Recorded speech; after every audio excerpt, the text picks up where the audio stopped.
So hello and a very warm welcome to everybody who's with us this afternoon. We're so delighted that today's topic, which is exploring the role of philanthropy in healthcare and research, has proven to be of such interest to such a large and varied group of people. Amongst the 250 people attending this event, we're welcoming colleagues from across the NHS, including from hospital trusts, doctors' associations, Nhs Charities, the BMA and NHS England. We're also welcoming dozens of colleagues who work in charities up and down the country, primarily, but not only, medical charities. And I'm really pleased also to welcome colleagues working in over 30 different universities across the UK and also from Belgium and the Netherlands. You're all very, very welcome. Thank you so much for joining us today. My name is Dr. Beth and I'm the Director of the Centre for Philanthropy here at the University of Kent. We teach undergraduate and postgraduate courses on philanthropy, fundraising, volunteering and the third sector, and we undertake a wide range of research to better understand the role of philanthropy in contemporary society. But if I had to boil down our purpose to the one thing that we do, the one contribution that I'd really like us to make, it would be to provide the best possible bridge between academia and practice, so that we can better share the knowledge that's being generated by philanthropy scholars across the world with practitioners and vice versa, so that practice can better inform our research and our teaching, so that we can help meet the demands that are faced by those on the front line, working in charities and also in philanthropically funded organisations, which of course includes the NHS, which is what we're covering today, but also includes universities, child welfare, criminal justice systems and many other parts of society that people tend to assume are primarily or only funded by tax. So as I say, today's focus is on the role of private voluntary giving in healthcare and health research, and what a packed 2 hours we have ahead of us. There'll be 3 separate sessions within this 2 hours, some of which have multiple speakers, in which we're looking at many different aspects of health research and healthcare. But of course, the pandemic is really shaping everything that we're doing and thinking at the moment. So we've broadly labelled the 3 sessions as before, during and after the pandemic. So the first session, which I will chair, focuses on before, so the role of private giving in funding the basic and applied research to develop treatments, cures and vaccines. And this funding is primarily for science that takes place in laboratories and often in university science departments that's far removed from the front line of GP surgeries and hospital care. The second session will focus on the role of philanthropy during the COVID crisis, chaired by my colleague Professor John Mohan, Director of our partner, the Third Sector Research Centre at the University of Birmingham. And John will introduce 2 colleagues who are deeply immersed in coping with the extraordinary outpouring of donations to Nhs Charities, sparked by Captain Sir Tom Moore's now legendary fundraising efforts last summer. And the third and final session will focus on the role of private giving in sustaining and rebuilding health-related charities after the pandemic. So chaired by Dr. Jürgen Groetz, another of our valued event partners at the Institute for Volunteering Research in the University of East Anglia, Jürgen will be joined by 3 speakers from the air ambulance and from the hospice movement in that final session. We absolutely want your engagement and input too. We'll have time for questions in each of the 3 parts of this webinar, and hopefully time before we wrap up at the very end for any questions that are cut across the 3 sessions. But can I ask you all please to show us that you're there and have some input just now. If you can, if you'd like to, would you into the chat type your name, your organisation if you like, and maybe what part of the country or the world you're from. It is really nice for the speakers to know that there are people out there. So if you feel like doing that, that would be really lovely for us to know who's with us today. So look, we've all adapted to working differently this year and holding meetings like this virtually instead of in person, but I truly, truly wish we could welcome you all to our beautiful campus in Canterbury. We're perched on a hill in 300 acres of beautiful parkland, and we overlook the city of Canterbury, and we have a great view of the beautiful, the famous Canterbury Cathedral. So I hope you can picture our campus now. We also have a fabulous new addition to our campus, the Pears building, which houses our brand new medical school. And our first medical students began mid-pandemic last September. So very much welcome to them, and we have quite a few of them on the call today. So the Kent and Medway Medical School is a partnership with our local sister university, Canterbury Christchurch, and I'm really grateful that the medical school is part of today's event and happy to have the staff and students with us. The last thing I want to say just now is that our new medical school is housed in the Pears building because it's supported with a very generous donation from Pears Foundation. Pears are also long-standing and key supporters of our Centre on Philanthropy and many other organisations, including a £5 million gift to the Royal Free Hospital in London. So lots of relevant links to today's topic. We're delighted that Sir Trevor Pears is on the call. Thank you so much, Sir Trevor, for supporting us and the medical school and our university. I'm also delighted that we're joined by our Vice-Chancellor and President of the University of Kent, Professor Karen Cox, and I'm going to hand over to Karen now to say a few words of welcome, and then I'll introduce our first speaker. Over to you, Karen. Well, thank you, Beth, and thank you to all of you for joining us here today. It's a real pleasure to be able to welcome you to this particular session. And what could be more important than thinking about healthcare and research? And so it's really fantastic that Beth and colleagues and our speakers have given their time today to help us think through what this all means in terms of the role for philanthropy. I think we would all agree that often philanthropy can get forgotten in terms of the way that it plays such an important part in healthcare and delivery and in research. You, of course, will all be very aware of its impact, but I think we do need to be really clear that actually a lot of the work that we're able to do in this country and internationally is only very much brought about because of gifts, because of philanthropy, and often that is through private individuals, private trusts and foundations. I myself, when I was researching and teaching, have a background in clinical research and healthcare, and my own research work was funded through philanthropy. Cancer Research UK was a significant funder for the work that I was doing in the past, but also supported a lot of the work into the future in terms of the way that work has gone on and developed delivery into applied healthcare research. But I'm very conscious of the benefit that I personally have had, but also the work that's gone on to fund into the future. I'm also very conscious as well that philanthropy is playing a massive part in our own university, and many of you again in your own universities and trust charities will also be experiencing it. So being able to share expertise in this area, I think is really, really important. As Beth said, there's a significant number of colleagues on the call today. We've got over 150 people attending. Most of you are studying, researching, teaching and practicing in the fields of philanthropy in the third sector and in healthcare.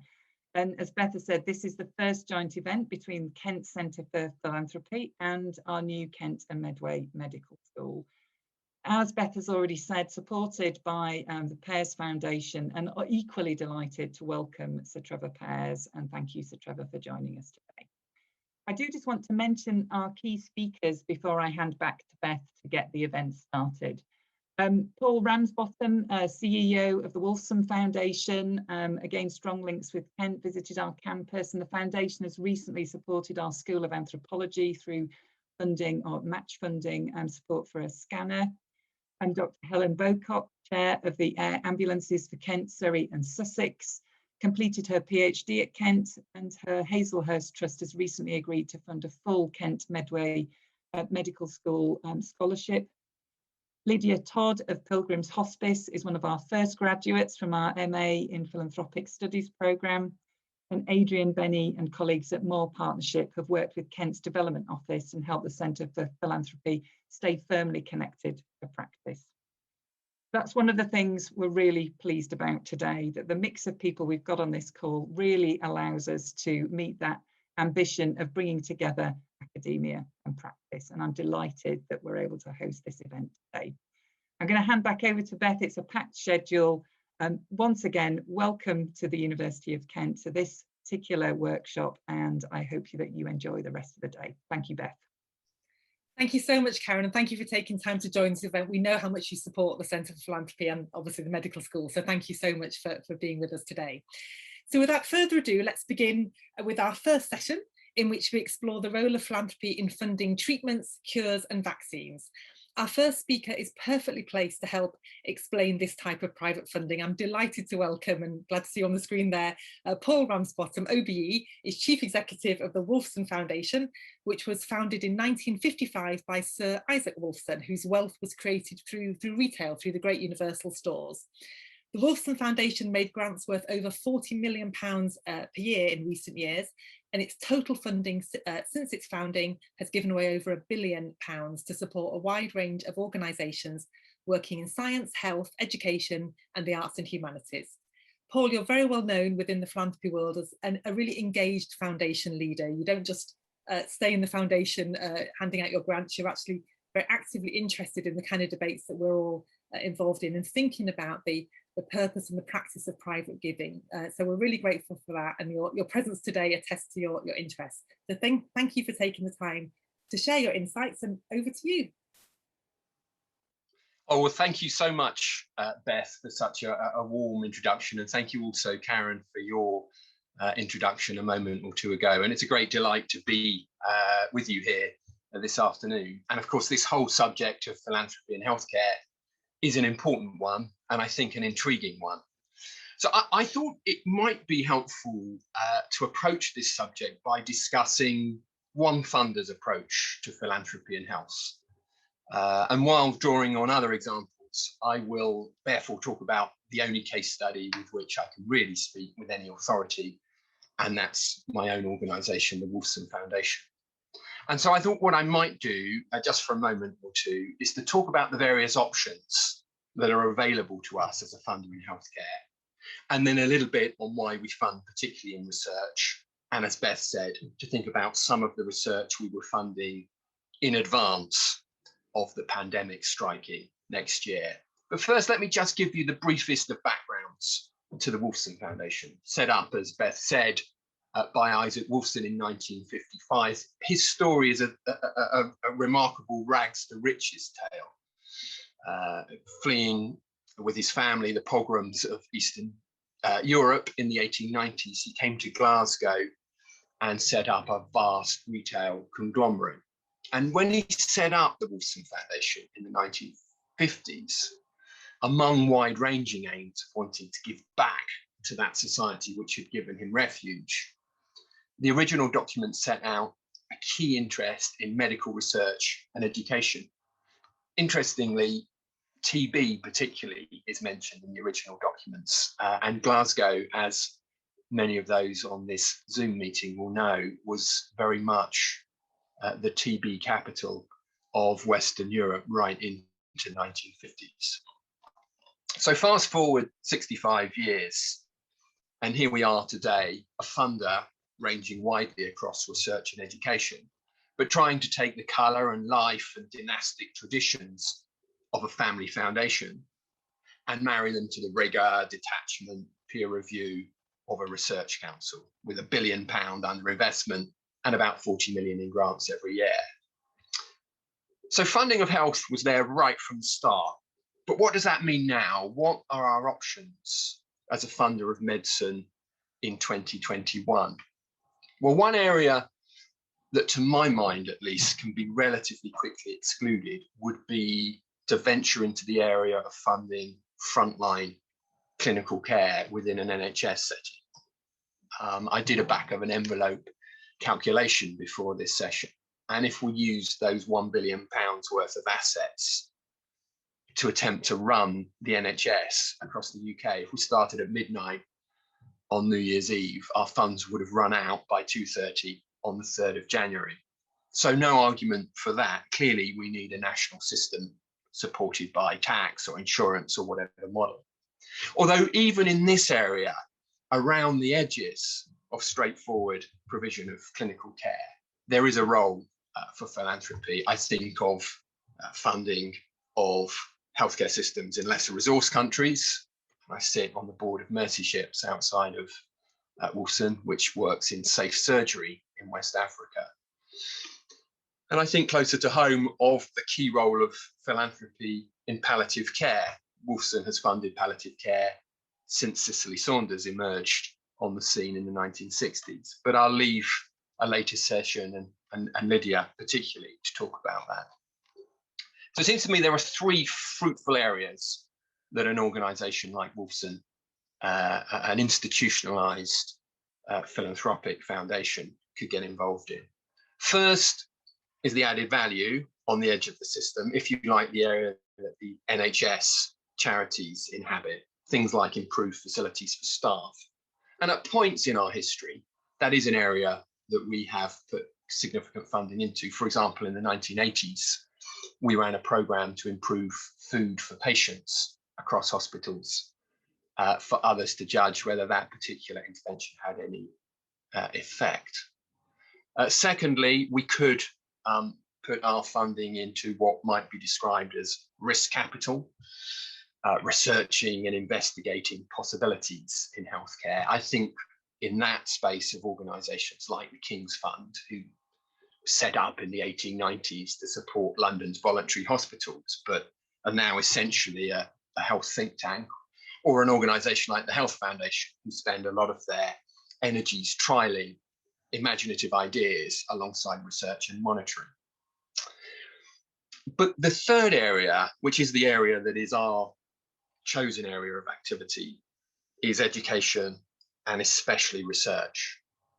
In other words, supporting the development and dissemination of knowledge. It's a well-trodden path, of which Wellcome in the UK and Gates in the US, I guess, are the most prominent of a whole ecosystem of philanthropy. And it very much, at least in Wolfson's case, takes us to funding areas such as infrastructure, buildings, equipment, and long-term basic curiosity-driven research that is maybe more difficult for statutory sources, or certainly industry, big pharma, to get involved in. So let me bring that, if you like, that somewhat theoretical framework down to a couple of examples. And the one that is particularly on my mind at the moment, and the one that Beth alluded to in her introduction, is the funding that Wolfson has put in over the last decade and a half into infectious diseases.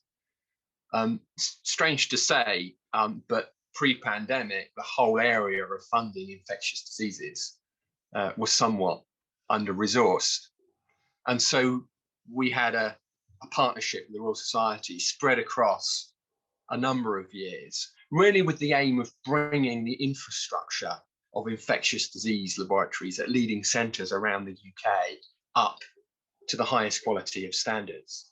And of course, what that has meant is that as we came into this crisis in 2020, many of the leading researchers, many of the leading research groups in this area already had high quality research facilities that have been funded through philanthropy, through the Wolfson Foundation over the last 5 or 6 years. Similarly, we've had an interest in the related area of vaccine development.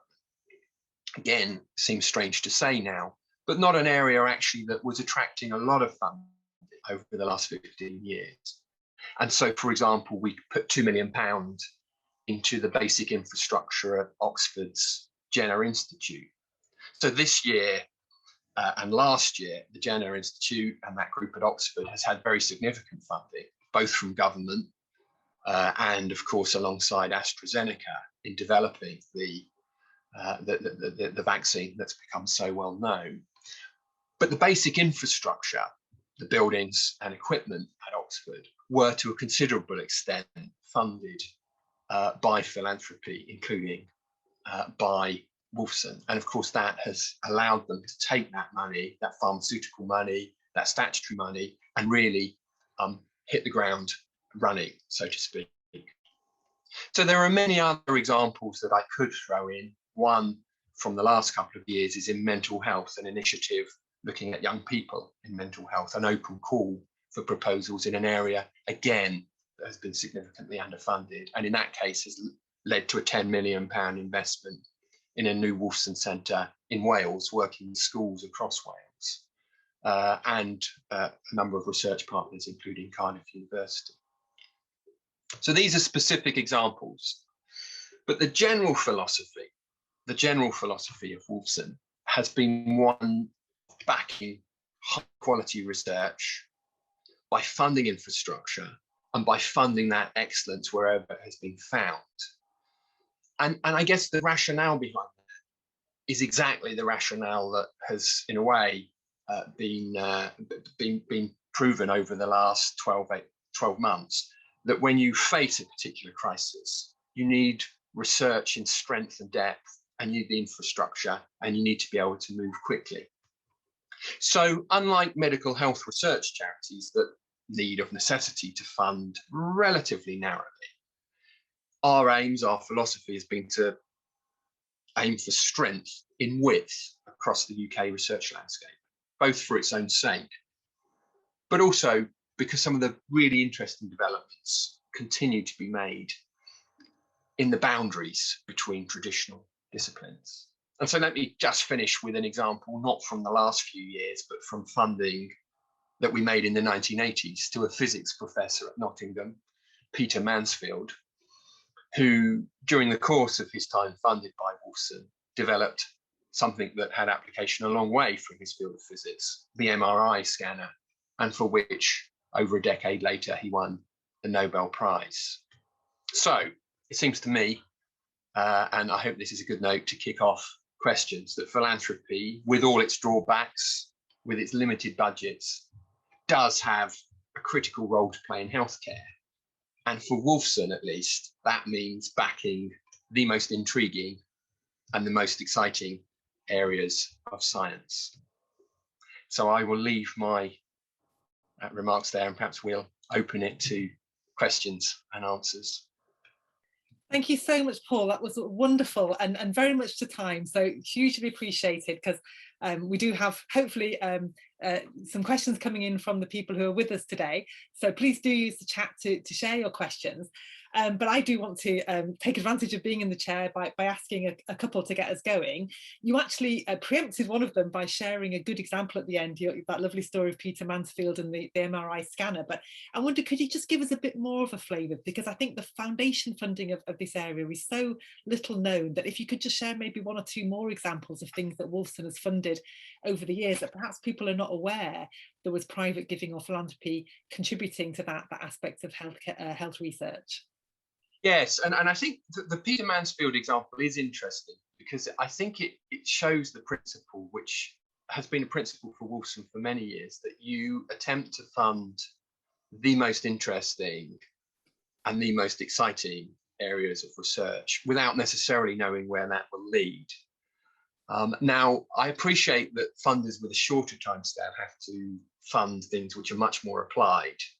But the Peter Mansfield example is a very good one. I mean, I suspect when he started his career and his research, he had no idea that there would be a health application. Another example that Wolfson was involved in right in the early days, in the 1960s, was the development of laser technology. And I mean, at the time, it looked like very blue skies research. And it wasn't, of course, until a decade or two later that first it revolutionized the music industry, and then of course it went on to have absolutely significant and remarkable impact on surgery, and not least eye surgery, and a whole raft of continuing applications. And so I think it is about creating a long-term strength in depth in research infrastructure, and philanthropy, I think, can do that, or can help play a role in that. Wonderful. So anyone who's ever had an MRI or laser eye surgery has at some point had some input there from philanthropy, and that's a good couple of examples perhaps of how we don't notice it in our daily lives.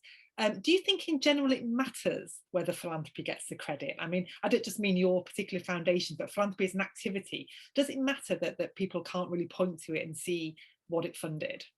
I think on an individual level, it doesn't. From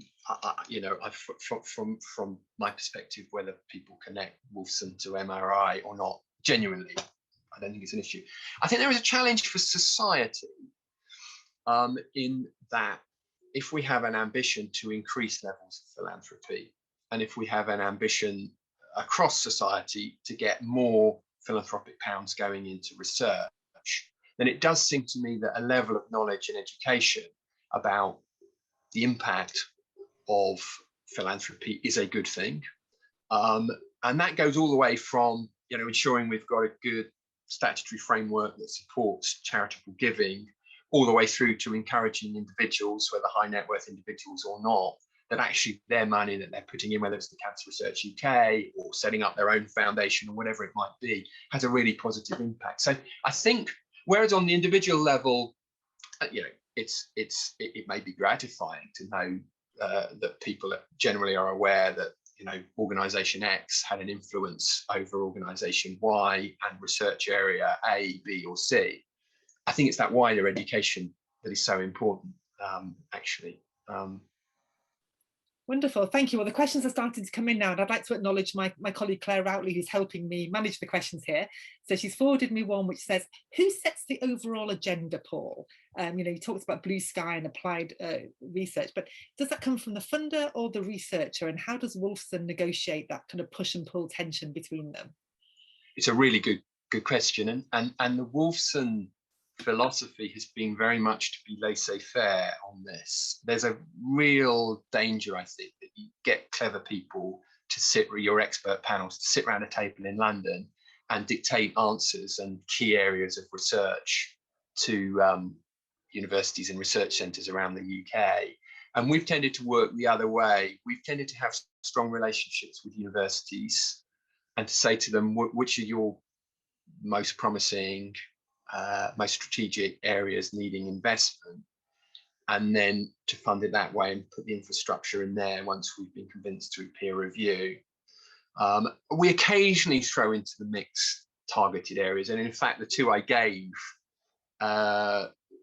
infectious diseases and mental health research, particularly to kind of young people, were slight aberrations, but within that we framed it quite widely.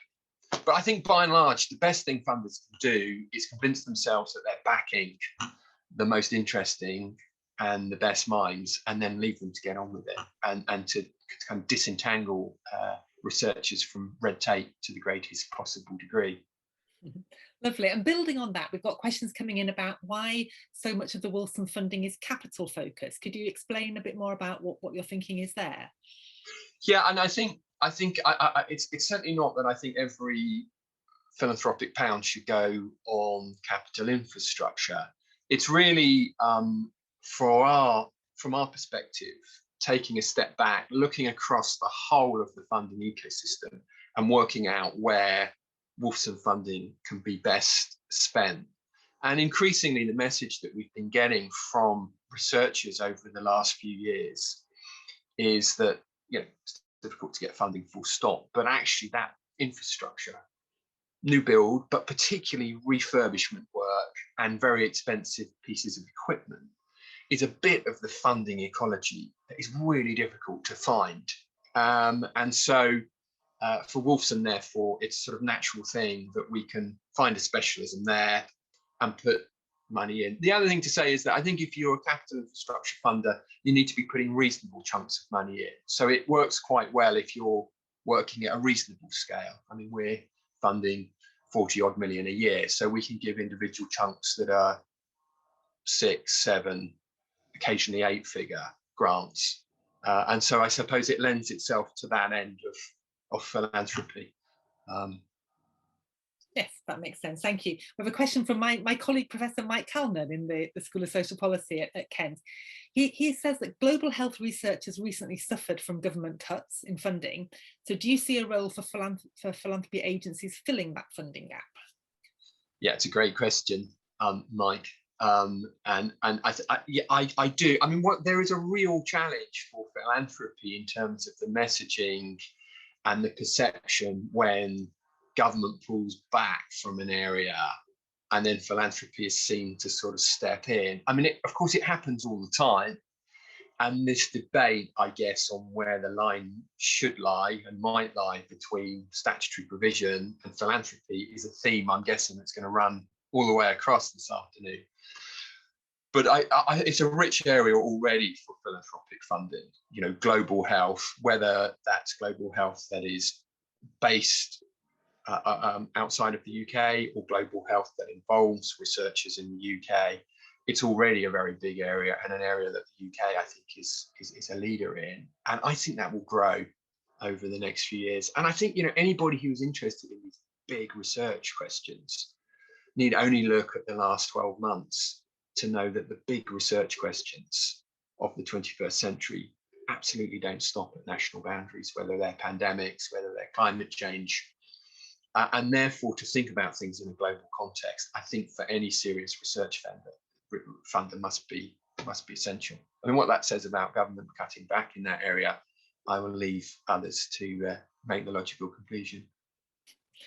Okay, thank you. So changing tack a little bit, we've got a question from Sally Davis, and I don't know where Sally's from. So she's asking about Wolfson's view on funding researchers based in universities versus those based in charities. So I don't know which side of the fence she's coming from, and just what your view on that is. Does it matter whether they're at Kent or at Cancer Research UK? I think the tipping line is whether you're working at a scale to be able to do your own peer review and having your own expert panels. When you get to that stage, so I think the medical research charities do a remarkable job at providing a high level of assurance to funders that they are funding the research which is based on peer review, high quality, and likely to have the biggest impact. I think when you get to a scale like Wolfson is at, with our own expert committees and our own peer review process, we see the medical research charities as partners. We work very closely with them, and we share thoughts, and, you know, we're part of the AMRC network and so on. But there is less of a logic to put funding through those charities to allocate on our behalf, to use them as conduits. So I think that would be the dividing line that I would draw there. Lovely, thank you. Mike Locke, who's an honorary fellow in our Centre for Philanthropy, is asking you about risk, Paul. Is there a specific role or even a responsibility, he asked, that philanthropists might have to take the kind of risks that public bodies might not be able to do? Yeah, and I think this area of risk is such an interesting one. And no, I agree. I think there is a role for philanthropy to be the risk capital arm of the whole picture, in a sense, and to really push in areas that government may just be nervous for various reasons of doing that. I mean, of course, it does take a certain type of mindset to do that, and I think the philanthropic mindset, often individuals or foundations that were set up by entrepreneurs who are used to working in risk, used to thinking about risk, are quite well placed in many ways. What risk means in research terms, of course, is another question, and quite an intriguing question, and one that perhaps I won't attempt to answer here. But certainly that long-term horizon is something that we absolutely take on board as well. Well, let me pull two other questions together, because it does build on this a bit, which is about very minority health issues, orphan diseases, lost spaces, those kind of phrases people are using. You know, does philanthropy play a role there to work on areas that perhaps don't receive much attention or funding because democratically majorities of people are not calling for them? How do you view that work? Yeah, and I think these neglected areas, whether they're neglected because you know, they affect people very profoundly, but relatively small numbers, or whether they're neglected because they affect people in the world where there's not a market for pharmaceutical companies. And these areas, if you like, of what you might think of as market failure in the whole development of treatments, cures, vaccines, whatever it might be, is a very rich area, it seems to me, for philanthropy. And perhaps for linking philanthropists who, for whatever reason, have a personal passion in that area, maybe their lives have been touched, often through charities that are focused on those single issues, to providing kind of support on the front line. I think one of the challenging areas there, though, is that this gap, particularly in the development of drugs, between the basic research and delivering something to market, can really only be bridged by pharmaceutical funding or statutory funding. The scale is so big that it's that bit of the market which is very hard, it seems to me, for philanthropy to fill. I mean, Wellcome have done quite a bit of thinking in that area alongside MRC, but the general principle, I think, is a really important one. It's a very rich area for philanthropy to explore. Thank you, Paul. I'm just going to give you 2 more questions, so then you can pace yourself, because you've managed to answer a huge amount of them. So thank you so much, and also to give John and his speakers a cue that will come to them after 2 more questions. And the final 2 questions that I've picked, the first one's on partnerships, and the last one is the pandemic, so leading us through. So Harold, who's a colleague who's based in Holland, Harold, thank you for your question. He's asking about whether the foundations are tending to work more closely together with grantees, so collaboration really, on a longer term instead of one-off projects. And I wanted to add to that, I had a question about partnerships, with government and with government bodies. I know that Wolfson does some of those funding. So could you just tell us a little bit more about your approach to collaboration and partnership, please? Yeah, I mean, it's a lovely question to end on. To the Wolfson philosophy has always been that whatever area we're looking in, we look for partnership. And that's other organisations that are funding in that area. And I'll talk about that first. And also seeing our funding as not being so much a kind of funder recipient dynamic, but a genuine partnership. And so I hinted, for example, at the partnership we had with the Royal Society in terms of the infectious diseases initiative, but other partnerships include direct partnerships with government, funding partnerships with Wellcome, and so on. And I think one of the interesting things about the pandemic is that funders are talking much more than they were 18 months ago. And there's a real sense of urgency in terms of having those conversations and thinking about how we can work together collaboratively, although it has been talked about endlessly across many decades, as anybody who's been involved in philanthropy knows. And then I think there's a really interesting question about how you break down power dynamics and how you shift the whole dialogue in terms of the organisations that you fund. That's a big topic, and I could say a lot about it, and we're just coming to the end of our session. But just to say, from Wolfson's perspective, a lot of what we've been driving at and trying to do is to break down those power dynamics and to think about this as long-term relationships rather than transferring money from our bank account to another bank account. Thank you so much, Paul. There was a question on the pandemic, but I'm going to save that because I think that bridges over all 3 sessions. So, and we are pretty much on our half hour now. So I can't believe how much we got through. Thank you very, very much, Paul. I know everybody here appreciated hearing you and both your presentation at the beginning and your questions and answers. So thank you so much for joining us. Thank you again for your support at Kent. And I'm going to now thank you in the normal way and hand over to Professor John Bohan, who's going to chair the 2nd session. So thank you very much, Paul, and cheerio. Hey, thanks, Beth. Well, undoubtedly, one of the big story in relation to fundraising in this field over the last year has been Captain Sir Tom Moore, as he now is, and the story of Nhs Charities together. So we've got 2 presenters to tell us to give us some insights into that. Adrian Benny and Tim Johnson are 2 of the team at More Partnership, whose website explains that they are fundraising consultants and more. And that and more includes quite a lot, but it's a combined perhaps 6 or 7 decades, guys, I don't know, of experience in charities and fundraising. So including in Tim's case, an extended period as CEO of the Great Ormond Street Hospital Charity. So they could hardly be better placed to give us a presentation introducing this session. So I'll hand over to you. Thank you very much indeed, John. Tim, I think, is going to start us off just with a little bit of an introduction to what is an NHS charity. Hi, good afternoon, everybody. So just a little bit of history to start this off. If we think about some of our oldest hospitals, they include the likes of St Thomas's, which was founded in 1106, St Bartholomew's in 1123, and then in the 1700s, others began to be established, Guy's Hospital, for instance, in 1721. And these and many others were founded to help the poor and disadvantaged, giving care for free, and all of them relied on philanthropic founders or a founder. If we leapfrog forwards, then in 1948, the NHS was established, and with it, heavily regulated NHS Charities, And these were the guardians of hospital assets which had been given or created philanthropically before the NHS was formed. In 1982, the government relaxed restrictions on charitable fundraising by individual hospital charities. And Great Ormond Street was one of the first to seize the opportunity, launching the hugely successful Wishing Well appeal.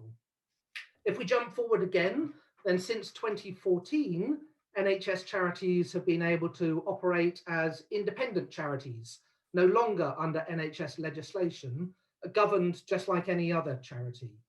So the term NHS charity is no longer a regulatory term, as perhaps it once was, but rather is one which is used to describe all of the 240 plus charities across the UK that focus on helping our hospitals and our NHS trusts, as well as those easily associated with specific hospitals or trusts.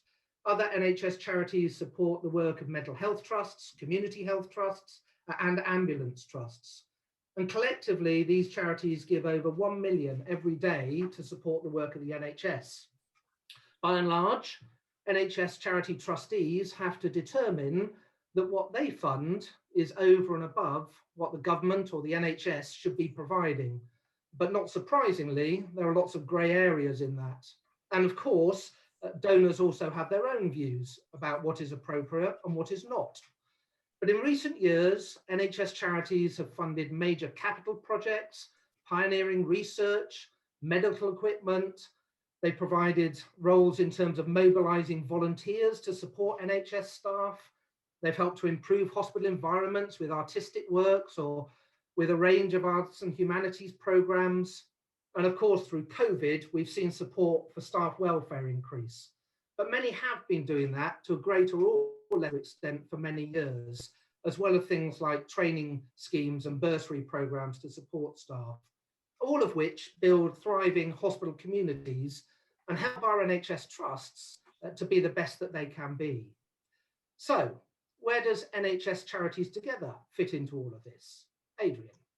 And it's perhaps not surprising with the if you like, special interest group of those NHS charities, but also the diversity within those charities, both in terms of causes, but also size, from the sort of multi-million-pound a year organisation like Great Ormond Street or some of the major city hospital charities, through to much, much smaller organisations which thank people for sending in checks and are operated from half an office at the edge of a porter cabin in one hospital somewhere.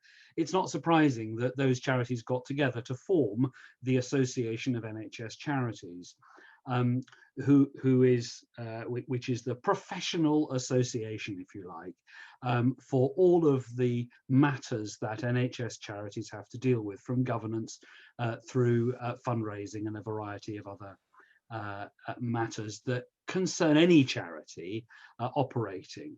NHS charities, of course, are unusual in the sense that largely they make grants to other organisations that then carry out the work. Whereas for many, many charities, including those represented here, it's the organisation doing the fundraising which is then spending it as well. I should perhaps say something about our connection with NHS charities.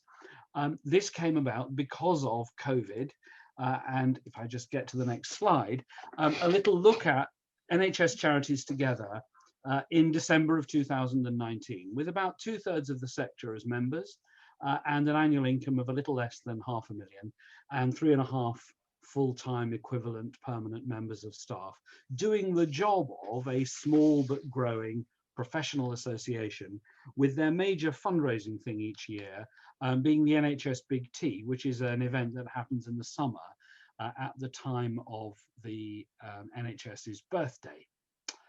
Then along came COVID, and NHS Charities Together was the obvious organisation to launch a major national appeal to support the work of all of the NHS trusts engaged with the response to COVID. And we became involved because precisely of that 3.5 full-time equivalent members of staff, with the huge public response that there was to how can we help the NHS cope with what was happening. So this very familiar logo, I suspect to many of you, came into being in late March last year, and by Easter, I think probably the whole nation had heard of Captain Tom Moore and his extraordinary ambition to do his 100 laps of the garden. Just to give you a sense then of what happened over the next 3 months or so and onwards. To date, £150 million has been raised. So I think people think of Tom Moore and NHS Charities together as synonymous, and without for an instant wanting to diminish the extraordinary impact of Sir Tom, it was only a quarter of all of the money which was given. And perhaps more than any other appeal, certainly in recent history, the charity really didn't have to do that much asking. It had to do an awful lot of receiving, and an awful lot of receiving well, carefully, thoughtfully, and so on. But almost all of this £150 million was essentially unsolicited. The largest single gift was 10 million. By the end of July, there had been £8 million gifts. 144,000 people had texted a fiver in response to Clap for Carers. And for those of you who deal with charity operations, most of those were gift aided. So there are about 128,000 gift aid claims. Around 4 million gift transactions had happened by the end of July. That's not 4 million donors. Some people gave multiple times, but it's certainly well over 3 million. Easter Sunday, there were 409,000 transactions on Just Giving's website. And at one point, there were 18,000 people trying to give simultaneously. The largest gift given on one of those websites, £49,000, and NHS Charities Together still has no idea who that came from. 20,000 people set up fundraising pages. On one morning, and this is, I've put this into the category of most intriguing gift, on one morning, an envelope arrived in the NHS Charities office, staffed by one person coming out one day a week in lockdown with her husband to help open the envelopes. And in that envelope were 20 £10,000 cheques drawn on the same account from the same two people. It subsequently transpired that in addition to that, a further £200,000 had been given from a charitable trust of which they're trustees. And I had to put in the best pub quiz question, which was somebody actually asked on one of those sort of big national pub quizzes that was happening early in lockdown, how many full-time equivalent staff does NHS Charities Together have? I was very happy to be able to provide a precise answer to that for my pub quiz team. Not so much to blow our own trumpet at more, but just to give you a sense of what NHS Charities didn't have when all of this started, were these areas of, if you like, ordinary fundraising practice, from the questions of how are we going to handle this? How are we going to do data security when suddenly this much money turns up in our bank account?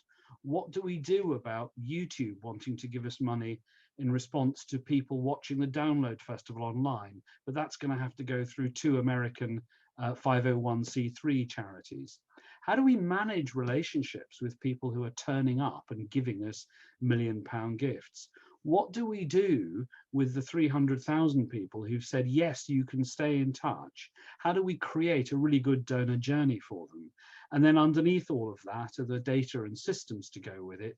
And of course, no one should forget GDPR and the Data Protection Act. And what do we do to do that properly and well? So to give you a sense of where NHS Charities Together is now, and this is a slide from Seb Hargreaves, the Director of Membership there. 1 year on, the whole of the NHS Charities sector are members, because you have to be a member in order to receive a grant. There's been up to date now £150 million worth of income. They have 25 full-time members of staff, and they're pretty much a household name. And so far, the grants programme has given out 120 of that £150 million. This is extraordinary transformation in a very short time. The way Seb put it was to say that they had achieved the whole of their 4-year strategic plan in the 8 weeks between mid-March and mid-May last year. And now, of course, the challenge is to give away the money well. And we were very aware as we worked with them about the importance of spending this money. Grenfell had produced a lot of money after that appalling disaster. And there was lots of public comment about how well the money was spent. I'm happy to say that Nhs Charities appear to have done a very good job of that. That was an area we were not involved with. But managing the relationships with member charities has been a challenge, as this trade association, if you like, has suddenly ended up with a lot of money to give out. They have assembled an experienced and independent grants panel, and I believe one of that panel is on this call, so I hope we are representing the organisation for which you're volunteering appropriately. The grants that have gone out so far have been based on a series of formulae related to population served, size of staff, and so on. And each application, although the money is, if you like, created by that formula, the actual expenditure plan has to be approved and accounted for in some way that's conversant with the way and the spirit in which the money was given. It's perhaps worth saying that a lot of the press coverage was Nhs Charities together was raising money for the NHS as if it was paying for PPE and so on. Largely, that has not been what the money has been spent on. It's been the stuff which has made the NHS work. It's been about staff welfare, patient welfare, and so on, and now about recovery. And so I'm going to hand back to Tim now, just for some thoughts about how this has changed the world of NHS philanthropy. Thanks, Adrian. What's changed, or perhaps what is changing? If we could just move the slide on, Adrian, yeah, please, sure. That would be super. No. So a few thoughts from us, not comprehensive, I'm sure, but a number that we can just touch on. So there has clearly been an increase of numbers of donors and supporters to all NHS charities, alongside the incredible response that NHS Charities together received. Many other charities within the NHS launched their own COVID response appeals and raised significant monies, both from existing but also from new supporters. COVID was a trigger for many people to give to the NHS for the first time. I think the key question now is whether these charities can steward those donors well enough to keep them engaged, and whether they can inspire them to consider giving again.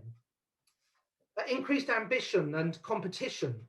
There are a number of major hospital campaigns which are either underway already or are being launched or planned at the moment.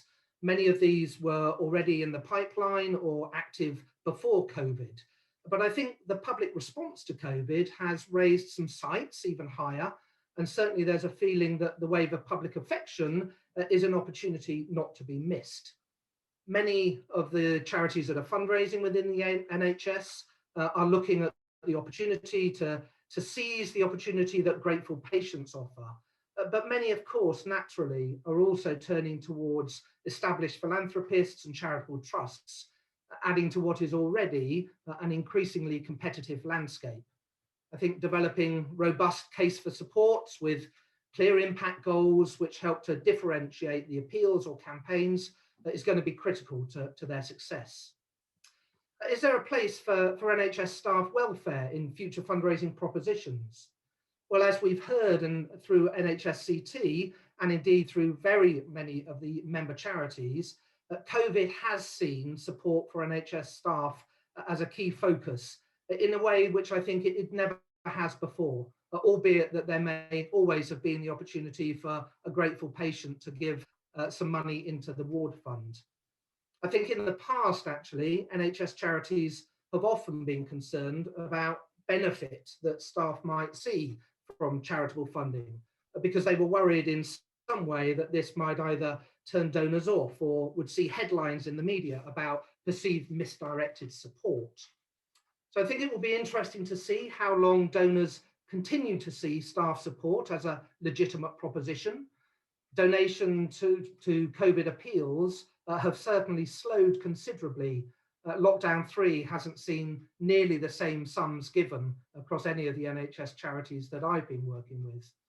And I know also that some NHS charities do have hopes that staff support will remain a compelling cause for their donors. Time will tell. We've just been hearing about NHS Charities Together, very much the new kid on the block, if you like, in terms of fundraising. We've heard that there's been a huge growth in terms of donors who have given through NHS CT. So what role will NHS CT play going forward? How will they find their place working in a way that complements the activities of individual member charities? I think to me, there does seem to be an opportunity for NHS CT to be active, particularly in the national fundraising arena. So whether that's looking at big corporate partnerships on a national scale, which many NHS charities would find it hard to access, or whether it's pitching for some of the big fundraising events, such as the London Marathon or the Great North Run. It seems to me that there are opportunities there that would see the cake grow, in fact, for philanthropy that supports the NHS. As Adrian said, there are also thousands of individuals who have consented to hear more from NHS CT. So unless they're properly stewarded, engaged and inspired, then I think there is a risk that they might be lost to the NHS entirely. Again, a key case here will be a strong case for support.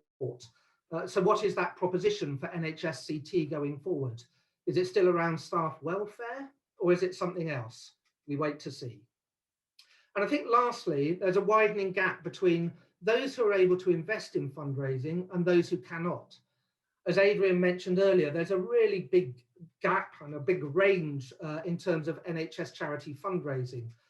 From Great Ormond Street, which is by far the largest of the NHS fundraising charities, in 1920, it brought in something like £82 million. But there's quite a sliding scale then down through the likes of the Marsden, various teaching hospitals, etc., who are raising tens of millions, to those who are raising several millions. And then you don't take long before you get to those who are raising hundreds of thousands, and indeed some who are raising particularly, practically next to nothing. But there are some who have endowments, such as Guy's and Tommy's and Bart's or the Maudsley, but increasingly they too are looking to fundraising if they want to support the big ambitions that their NHS partners have. So I think whilst many NHS charities are raising their sights, not every NHS charity is able to do so. Many are caught in a catch-22 situation. Fundraising at any scale requires investment.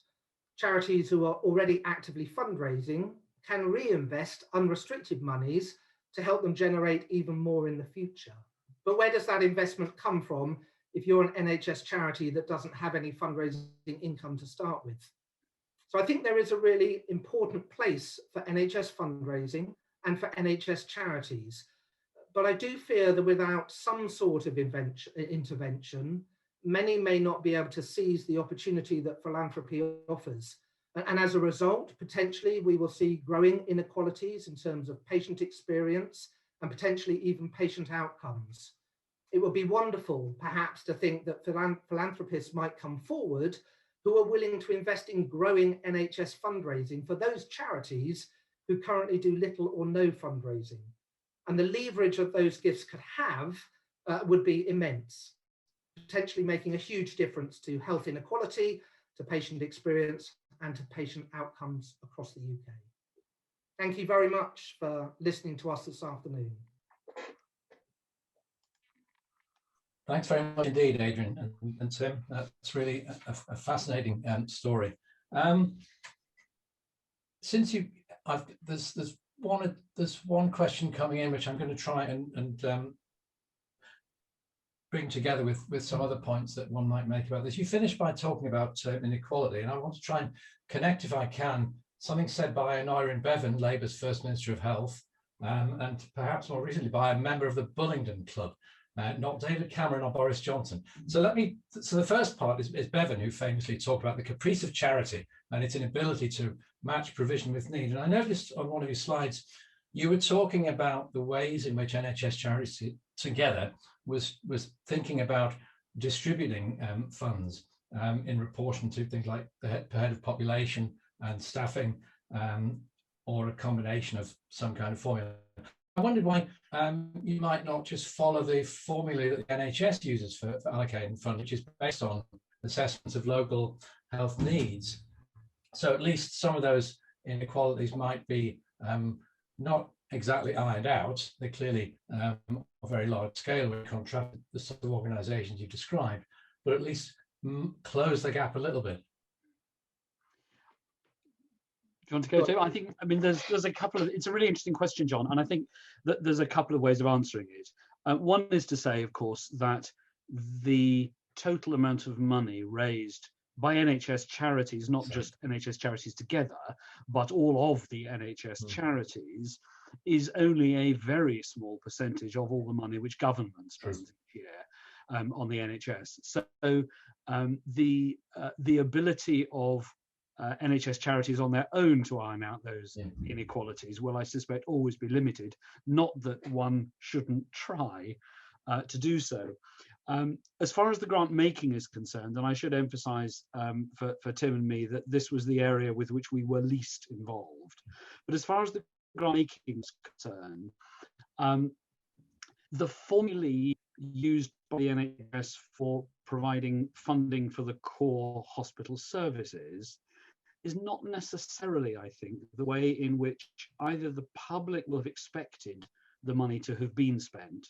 So that in the early grant round, the first grant round, there was a sum of money for every NHS trust, irrespective of size, plus then a per capita served element. So that was trying to, if you like, account for the fact that there are some basic operating costs of supporting staff in your NHS charity, whether you're Guy's and St Thomas's or the Shetland Health Board, and so on. Beyond that, Tim may have something to say, but I suspect we're not terribly well qualified to answer the question. Okay, thanks very much. My second question, this is the Bullingdon Club one.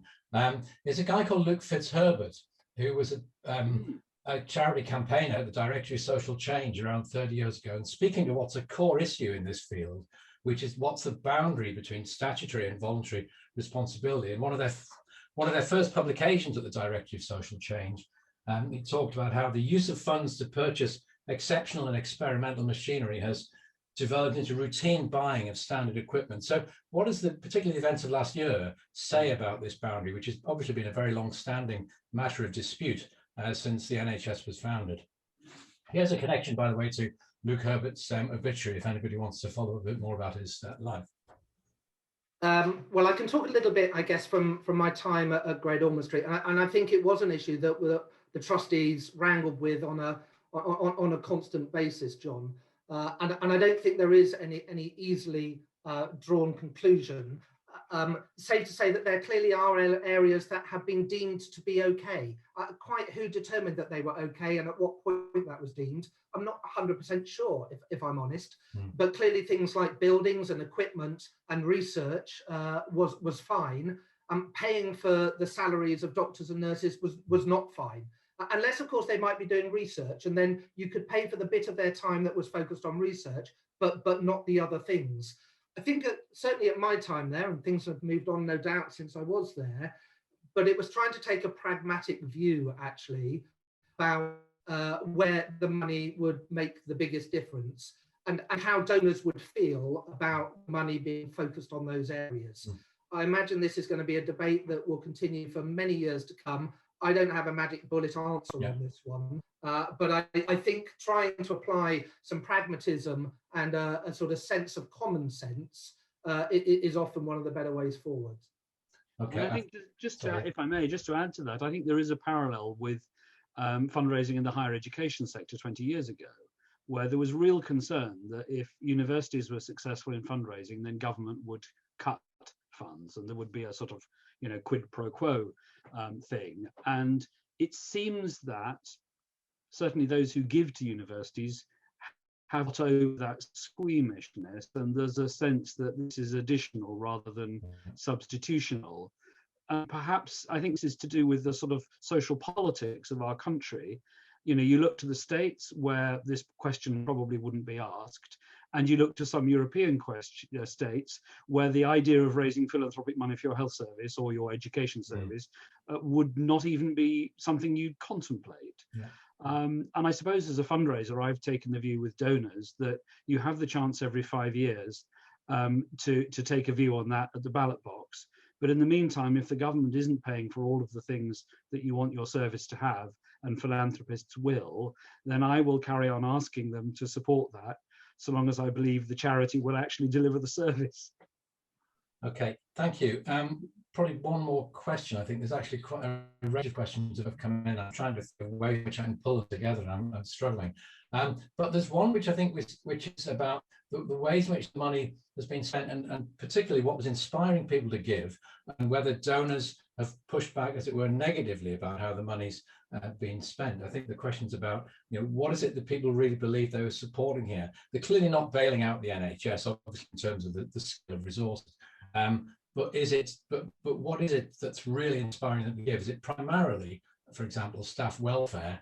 They were inspired to give, as our questioner says, by the systemic failures of PPE shortages. So I wonder if you might like to comment on the response of donors to how the money's been used. Shall I start?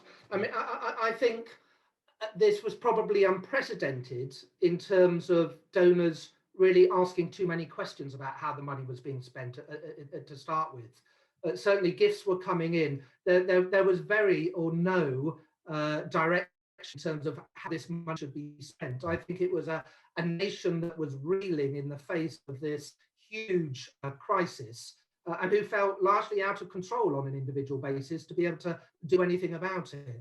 The NHS was on the front line, it was tackling it, and I think a recognition that we were wholly reliant on the NHS's ability to respond. And so there was a sense, I think, of some of those I spoke to who just wanted to feel that they were doing something, whatever that might be, to try to help. And this seemed a natural way.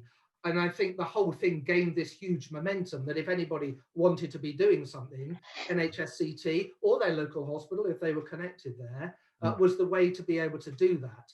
But I think the stories in terms of the difference the money was making actually came secondary rather than at the outset as a proposition. And clearly NHS-CT were talking to the NHS and to member charities about where the difference would be best focused. And everybody wanted to say thank you to the staff in terms of what they were doing.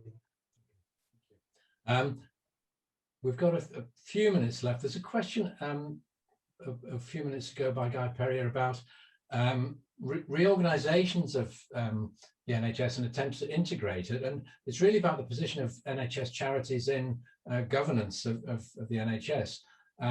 Is there an argument that these organisations ought to have some kind of formal seat at the table in influencing how NHS organisations are managed and run?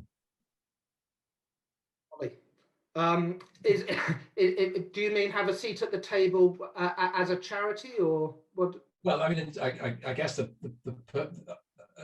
question came from a member of the audience.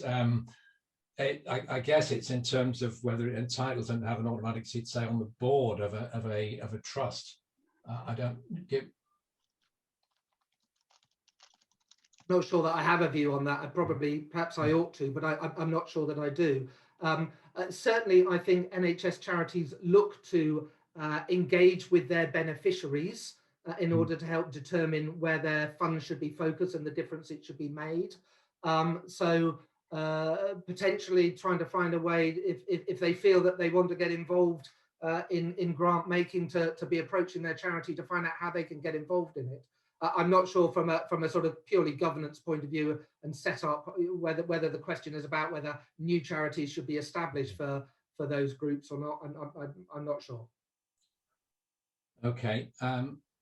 Scrolling up and down. And I'm being encouraged by Beth to answer a question about due diligence, if I may. Please. Rudely. No, not at all. I mentioned that the largest gift where we didn't know the identity of the donor was £49,000, and we're asked how the charity does their due diligence on that gift, and it's an extremely important question.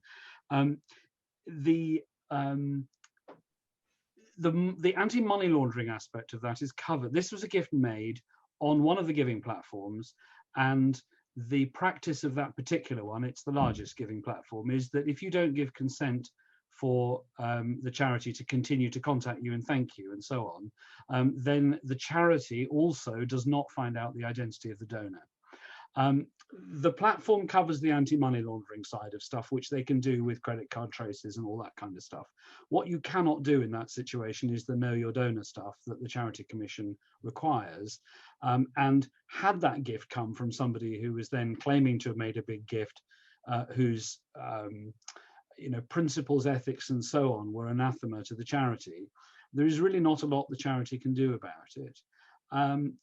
I think what I learned from this was that the pact with, well, I will say it, with Just Giving is an interesting one. They offer the most extraordinary, outstanding platform on which to make gifts. 18,000 people trying to give simultaneously didn't crash their website, and in my view, more than justifies the cost of running it and the additional gift that they ask you to make when you make a gift. But I think they do have a vested business interest in maintaining control of the relationship between donor and charity and to mediate it. Because if they do that, then your giving will continue to go through their platform and they can continue to ask for gifts. So we had some interesting conversations with their lawyers, and at some point I'm meaning to write an essay, which maybe I shall submit to Beth to see whether she'd be interested in publishing somewhere. Okay, so perhaps one last quick question. It's a question about communications, about where the money raised in this way has been spent, and the impact it's had. What sort of communication? Happy to answer that, John. And oddly enough, this goes back to the platform question. So there were in the region of 3.5 million donors altogether, and 300,000 of those gave consent for NHS Charities to carry on talking to them. And all of those should, with any luck yesterday, have received a lovely email talking about the impact of all of that spending. I gave from 3 different email addresses and had 3 of those emails. If, however, you gave on a platform and you did not give consent for NHS Charities to carry on talking to you, then NHS Charities, as I've just explained, don't even know who you are, let alone have consent to talk to you.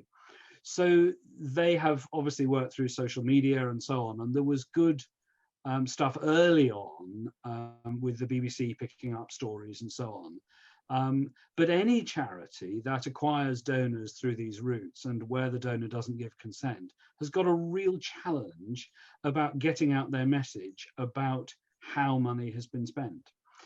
So have a look on their website, search the BBC for impact reports, go to their website, make a gift and say you opt in, and then you can hear how the money's being spent. Great, thank you very much. Well, that's been a really interesting session. Thank you both very much indeed for all those insights into what's been a fascinating episode in the history of charity and healthcare. And I'll now hand over to Jürgen Grotz, who's going to chair the final session.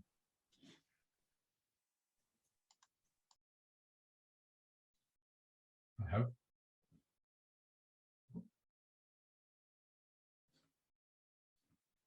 Trying to get myself organized and inviting the other speakers similarly to come on screen if they don't mind. So thank you, John, and thank you to all the speakers we've had already. Were fantastically interesting sessions. Part of what I feel I should do is just check that everybody at the moment is still comfortable and that you've got some refreshments to hand. And I'm not joking, it's important in these long meetings to stay hydrated. I'm based in a health school and I'm learning that every day.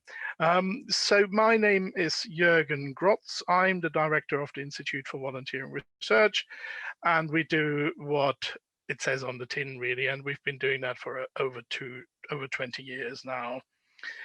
This is the 3rd and final session, and it will focus on the role of private giving in sustaining and rebuilding health-related charities after the pandemic. And I expect we will get some quite interesting messages here. I am absolutely privileged to have some extraordinary experience and knowledgeable speakers on this panel. And in alphabetical order, they are Dr. Helen Bocock, who is chair of Air Ambulance Kent, Surrey and Sussex, which provides a world-class fast response medical care every hour of every day. She also co-founded the Hazelhurst Trust, which is a grant-making trust with a focus on education and research, and was awarded an OBE for services to philanthropy in 2015. And as the Vice Chancellor has mentioned, she completed a PhD at the University of Kent. Then we also have Lydia Todd, who works fundraising team at Pilgrim's Hospices, one of the largest and most well-known charities in the southeast of England, which supports people with incurable illnesses and their families to live well in every moment. Again, the Vice Chancellor already recognized that Lydia has recently completed a master's degree in philanthropic studies at the University of Kent, and she is currently working on publishing her dissertation about this fantastically interesting research, which looked at how hospices used social media to engage supporters before and during the COVID pandemic. And the third speaker, I think you should notice a trend here, so watch out, David. They might want you to do a degree as well. David Welch is the Chief Executive of the Air Ambulance Kent, Surrey, Sussex, and has held a range of senior leadership positions in the voluntary and community sector. I'm absolutely delighted to have you here, and what I would suggest is that we first ask Helen and David to speak, and then after that Lydia, if that's okay. So I'm gonna be quiet and hand over to Helen and David. Well, thank you very much indeed, Jürgen. It's a huge pleasure to be here, to be back involved with the University of Kent. And I want to thank Beth in particular for convening this conference and for inviting us to participate. David and I are sharing this session, but I think there are probably 3 points that I really want to emphasize before I hand over to him. And the first is that the story of Air Ambulance Kent, Surrey, Sussex is really about a story of community philanthropy in Kent, but in particular in the Medway area of Kent. So back in 1989, a local resident felt real conviction that she wanted her community to have the benefit of an air ambulance service, having seen the first one in operation in the country in Cornwall. So she gathered support, she found the means to raise money, and from these very humble grassroots beginnings, the charity was created, and it's gone on developing over the last 3 decades. We now come much to the southeast, where probably the busiest air ambulance service in the country, and we are internationally recognised, particularly for our innovation. But I think the other really important message in this first point is that the strength of the support that we still have in the Medway area is very, very important to us. It's probably the most concentrated support. There are people who have been supporters of the charity for the last 3 decades who feel incredible loyalty and a real sense of ownership towards the charity. And so this time last year, when, like so many other charities, we were looking down a precipice, we were looking at the prospect of a very substantial deficit. It's actually that loyalty and support that has served us well. And I think David will be talking more about how we sustain that going forward. The second point that I really want to emphasize is that, like so many charities, and we've heard about this already today, that operate within the health sphere in this country, we were founded on the principle, which is very deep-rooted in British society, that medical services should be free at the point of use. But I think what we're really learning through this conference is that there's far more philanthropy than is perhaps generally understood within the health system. There is more delivery by charity. And I think what I want to emphasize too is that we work in a highly collaborative way, a mutually supportive way with NHS partners. We work with the network of hospitals all around the southeast, and that includes 3 major trauma centres at St George's, King's College London, and Brighton and Sussex. And we have a slightly complex operating model in many ways. We employ directly some critical care paramedics and specialist doctors. We have a cohort of doctors who come to work for us each year, who go through very, very intensive training and then go back into NHS roles. And very importantly, we have about 25 consultant specialists in emergency medicine who split their time between the hospital where they're based and also with KSS, fulfilling frontline duty, but also playing a key role in our clinical governance and our training. And I think the importance of that is that there is a very, very strong dialogue with NHS partners. It's meant that over the last year, we've been very much in tune with the needs of the NHS. We have operated a full service. We have not missed a single shift over the last year, but we've also been able to adapt the service and extend it to support our NHS partners. And I think, again, David may talk a little more about that and what it means for the future. And the third point I really want to emphasise is the value of having charitable status, the value to us of being self-governing and self-funding. It's meant that we've been able to safeguard the service, and particularly over the last year, to make sure that we can operate and not compromise the quality of the service, despite the massive disruption that we've all experienced. It means we've been able to safeguard the investment in advanced technology, and that includes aircraft, in our clinical governance system, which involves very rigorous review of every single mission that's carried out by the charity, and also to invest in research. And I think it's fair to say that we punch well above our weight in research terms.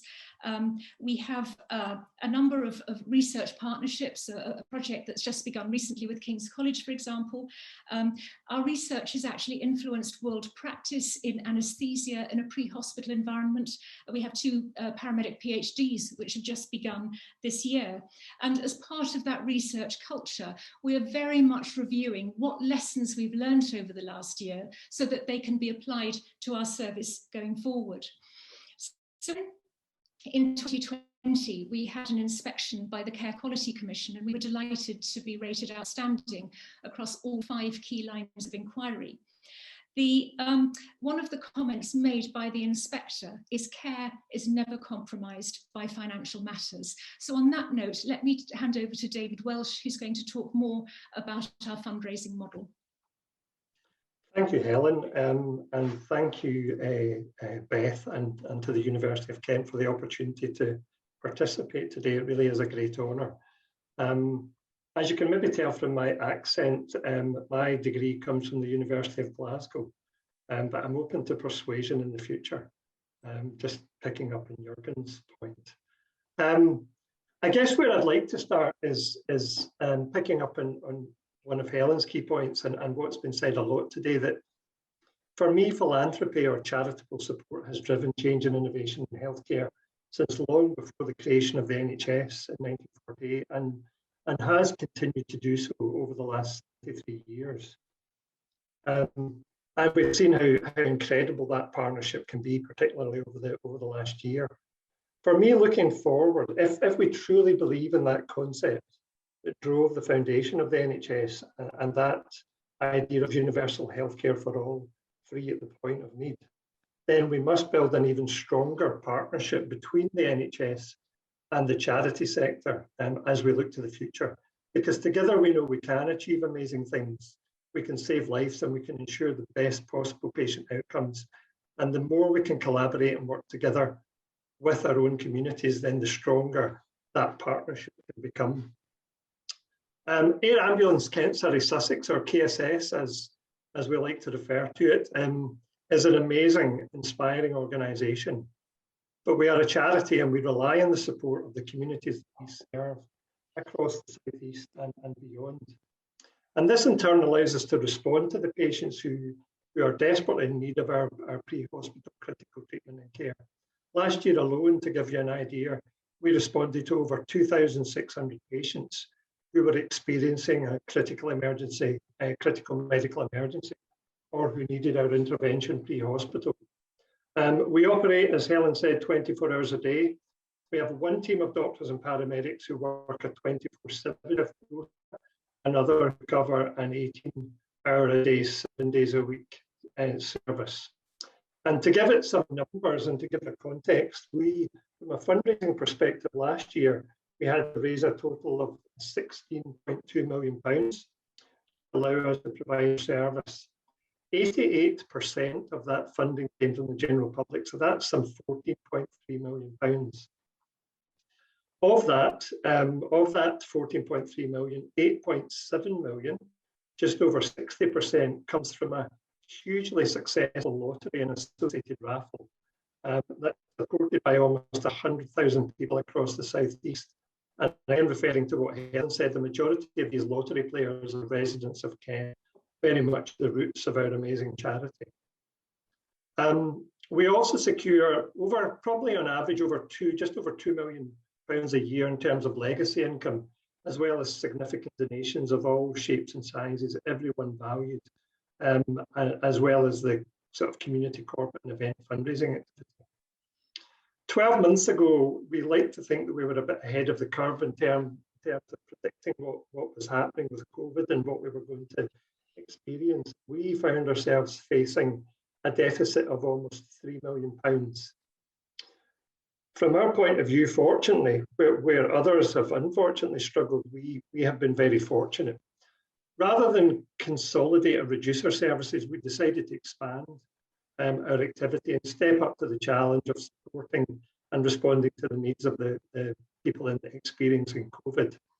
And we've expanded our work alongside the NHS and alongside the ambulance service to add a third team of doctors and paramedics who are now providing a 12-hour-a-day, 7-day-a-week service, primarily but not exclusively to cover inter-hospital critical care transfers of COVID patients who require to be moved from one hospital to another to ensure that they're receiving the best possible intensive care treatment.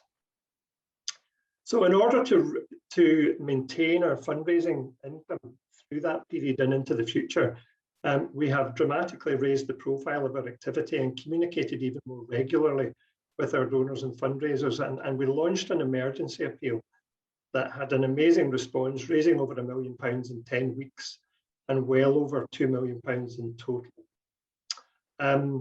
As of now, we are in the really fortunate and strong position of looking at similar income levels to last year of just over £16 million, which was our best ever year. So we're delighted and really, really proud. And there isn't a day goes by, and there's barely an hour that goes by that I'm not inspired by the generosity and the support that we receive from our communities.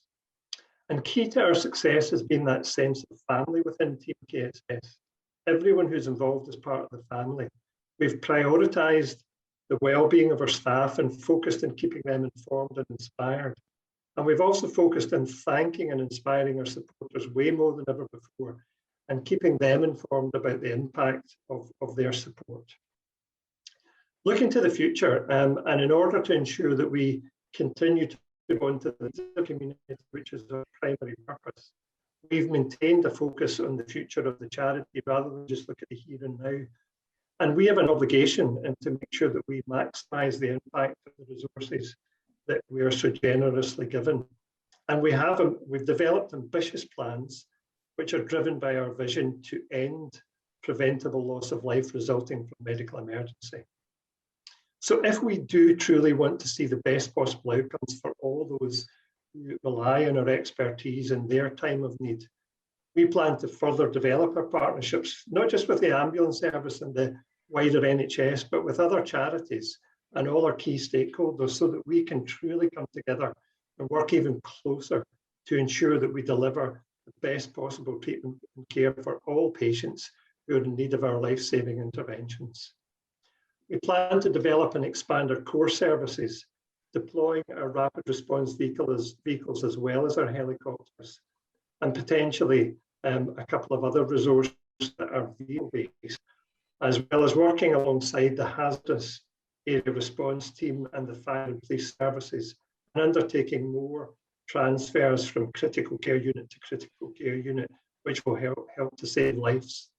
We also plan to develop prevention, education and training initiatives that will prevent loss of life and empower communities at a local level to respond to medical emergency and take immediate action to save lives before any healthcare professional arrives on scene.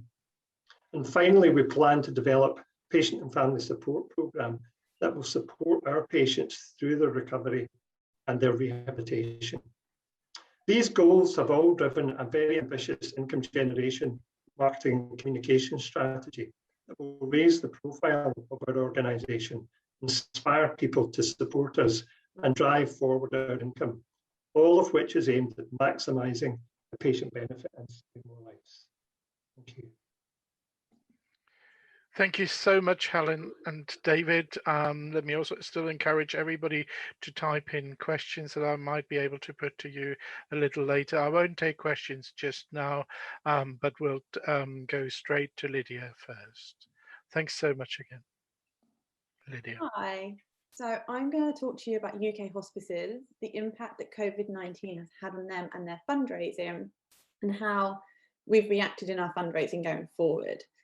So hospices are a really magical place that you never knew you needed until you walk through their doors. Patients, relatives and friends often say that when they enter our hospice, they feel a weight is lifted from them. Our nurses allow family members to become exactly that again, instead of a carer to their loved ones. And this feeling at such a challenging time is why our local community who we care for us with their generous support year on year. Hospice care aims to improve the quality of life and well-being of adults and children with a life-limiting or terminal condition, taking a holistic approach to care for someone's physical, emotional, social and spiritual needs. Hospices don't just care for the individual, they care for everyone around them. During COVID-19, hospices have been severely impacted. Many of their services were disrupted, such as physiotherapy, occupational therapy, outreach programs, support groups and many more. But hospices also had to reduce the risk of COVID-19 being brought into their hospice, and unfortunately, this meant limiting visitors. Hospices are normally such open and welcoming places, but for the past year, strict restrictions have been put in place to protect our patients and our nurses. And the limited visitors that were welcomed in had to follow rigid procedures, such as temperature checks, time slots, and wearing PPE. All were very necessary steps, but steps that took away some of the magic of visiting a hospice. Whilst ensuring hospices were COVID secure, they're also welcoming in COVID positive patients. This was incredibly important to us as they still have the right to die in a dignified manner with the support of specialist nurses. But not only have hospices adapted, but they've also supported their local NHS hospital to adapt. Doctors and nurses at hospices are trained in palliative care, and when hospitals started seeing such high level of death at such a rapid rate, hospice staff worked with their local hospitals to offer guidance and support in such a specialist type of care. As well as services being disrupted, so was fundraising. A disruption in fundraising for hospices is incredibly detrimental. The bulk of hospice funds come via voluntary donations, with a small percentage coming from statutory funding. On average, hospices in England receive 32% statutory funding, Wales receive 26%, Scotland 38%, and Northern Ireland just 34%. The rest is funded by their communities through fundraising events, their charity shops, legacies, lotteries, in-memory gifts, and many more ways. This means that on average, hospices in the UK are raising around 70% of their annual funding themselves. And as I'm sure you can imagine, many of these fundraising streams have been stopped or severely impacted in the past year. Although often many are shocked when they learn that hospices rely so heavily on private funding, this actually allows hospices to be the magical places that they are. If they're estate dependent, they wouldn't have such freedom to allow pets to visit their patients, for families and patients to have such a voice in their care, and to be able to hold a wedding within a matter of hours. In our Canterbury hospice, for example, we had a patient who had horses and they were his lifeline. And whilst under our care, he asked to be able to see his horses. So like magic, our dedicated nurses worked with the family for the horses to come and visit our inpatient unit in our car park. He passed soon after this, but it was so clear that this truly meant so much to him in his last couple of days and hours. The special touches that hospices add to their care and support is the reason why our communities are so loyal and so supportive of us. Many families donate generously to hospices and go on to fundraise in the future because they want another family to receive the exceptional care and support that they did, almost like paying their care forward. I've also spoken to fundraisers who, after learning about the funding model of hospices, want to raise enough to pay the hospice back for the care that their family member or friend received. And although it's understandable that people feel the state should fund such necessary care, this need and desire to give back is only natural, and I believe it helps with the grief process for many. With COVID-19 having put a pause on many of our patients' family and friends coming to view our hospices and visit their family and friends, it will be interesting to see how this has impacted fundraising, simply as less people have witnessed the care that we provide. Just as our nurses had to adapt their processes, hospice fundraisers had to pivot their fundraising methods. As with nearly everything in the past year, fundraising turned virtual. Every March, Mary Curie hold their Great Daffodil Appeal to raise vital funds. And in normal times, you would see their volunteers in your local supermarkets, train systems, and nearly every public space, collecting donations and selling their daffodil pins. This year, however, they've had to cancel their public collections due to safety concerns. So they've taken their collections online, and they've asked their volunteers and supporters who would usually fundraise in their local community to set up an online collection instead. Many hospices have pivoted their traditional mass participation events to host them in a virtual capacity. St Luke's Hospice in Plymouth replaced their midnight walk with Make Your Own Midnight Walk, which allows supporters to do their own midnight walk within the space of a month. Princess Alice Hospice launched their virtual Santa Fun Run, where they asked supporters to complete their 5K over a dedicated weekend of 12th and 13th of December. What's interesting is the difference in time frames offered to the supporters to take part. Both have their advantages, with a month-long event being able to give supporters the freedom to complete the challenge when it suits their personal lives, making it more flexible and potentially more supporters to take part. However, by hosting it over one weekend, it allows a community feel to be created, knowing that others are taking part in the same event on the same day as you. Hospices have also tried to recreate smaller events, like Northern Ireland Hospice, who have created a series of virtual events, including coffee mornings, come dine with me's, and crafternoons. Here at Pilgrims, we encouraged our community to be stay-at-home hospice heroes, where we asked our supporters to small fundraising events like hosting a virtual quiz, walking 10,000 steps a day, or to make donations in lieu of their takeaway coffees and dinners that they were saving on. This gave our community the opportunity to support our hospice from the safety of their own homes when they felt that their usual methods were taken away from them. We've also created virtual challenge events for supporters to get involved in to replace the many hikes, treks and runs that usually would be taking place. St Wilfrid's Hospice are asking supporters to complete the virtual 3 Peaks challenge in 30 days by tracking their steps with the aim to reach 72,180 steps, which sounds tiring. Or you have Longfield Community Hospice Care, who are hosting the virtual Jurassic Coastline Challenge, and they've chosen to use a website called My Virtual Mission, which tracks your distance along your route. At Pilgrims, we created a virtual hike series where our community can take part in virtual hikes like Hadrian's Wall or the Isle of Wight Coastal Path, and we've put them through our very own Pilgrims event app. Our app allows hikers to track their routes, upload their mileage, pictures, and see their personalised marker move along an interactive route map. They can also see everyone else's progress, which creates a good old bit of healthy competition. We're currently on the 5th hike in our virtual hike series, and together they've now raised £47,000. We're also aware of how important creating a community field is for our eventers, and we wanted to try and replicate this in a virtual world. So we created a Facebook group. This is a space where our walkers will come together, share routes, ask for help, share pictures, boost morale, and offer support to one another. Going forward, we cannot wait to get back to real life events, as you truly cannot replicate an in-person event in a virtual world. However, I do believe that this season of virtual events has encouraged hospices to push their abilities and look outside their traditional fundraising box. The amazing thing about virtual events is that supporters can do it when and where they please. We recently had a family take on one of our virtual hikes who are spread across the UK.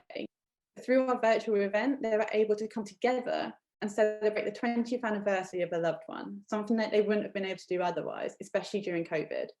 It's given hospices space to reach wider and access supporters that are too far away from their real events, but still want to take part in some manner. Looking to the future, I think many hospices are going to keep virtual events in their calendar, and I think they should. I know we will. And I think it's a really exciting time to create and grow a digital side to fundraising that uses social media to create communities. So thank you. Fantastic. Thank you so much. Helen and David, if you want to unmute yourself, and first of all, for all the others, I think I didn't overpromise when I said, we will have exceptionally knowledgeable and experienced people speaking to us. So thank you so much for that.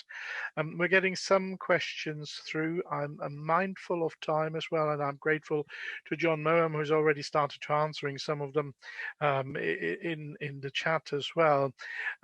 I want to go back to one thing that was actually mentioned in the first session as well with Paul, and it's a fear that after the generosity that both of you were reporting, and with income not breaking away, this might in fact happen in the future. Or for that matter, there are clearly other charities, health charities, which might have suffered from income, say for example through the closures of their charity shops or some such. If I could ask each of you just for one tip or one suggestion for your fellow charities in the health sector, which might help with the theme of this session, the sort of bracing yourself or rebuilding in the sort of COVID-19 aftermath. Who would, being put on the spot like that, who would like to start? One tip. David.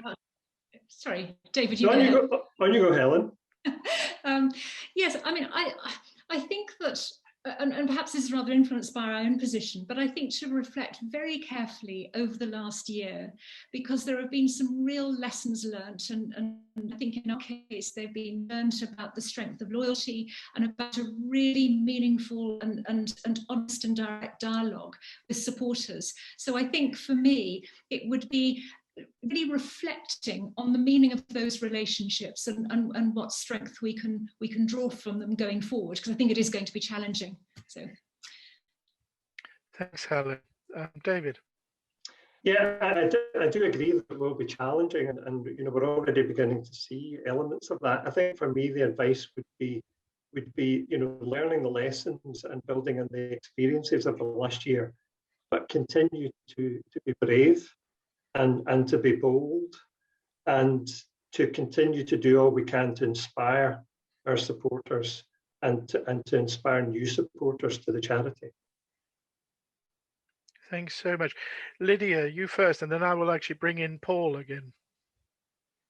So my advice would be, from a fundraiser and a challenge events fundraiser particularly, is to think outside the box. I think for many years fundraising has been, this is fundraising.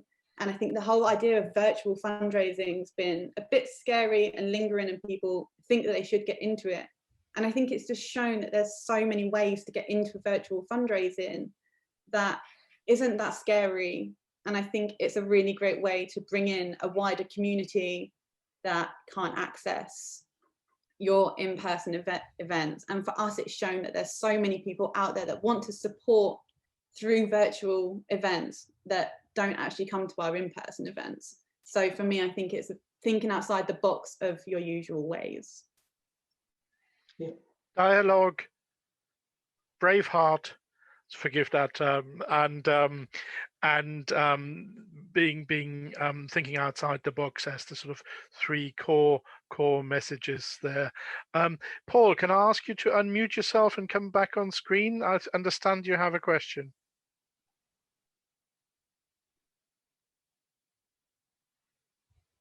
Thanks, Jürgen. Some misunderstanding, I think, because I don't have a question.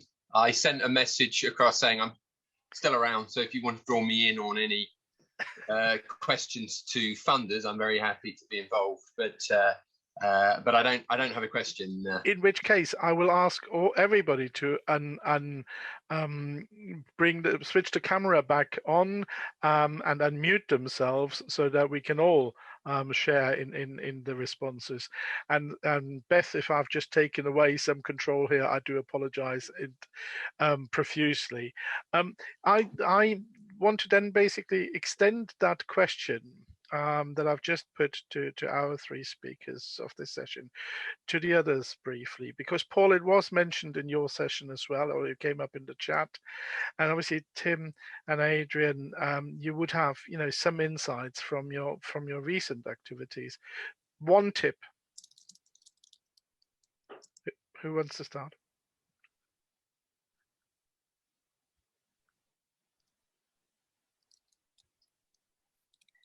So Jürgen, if I could jump in, I think what it was the question of crowding out.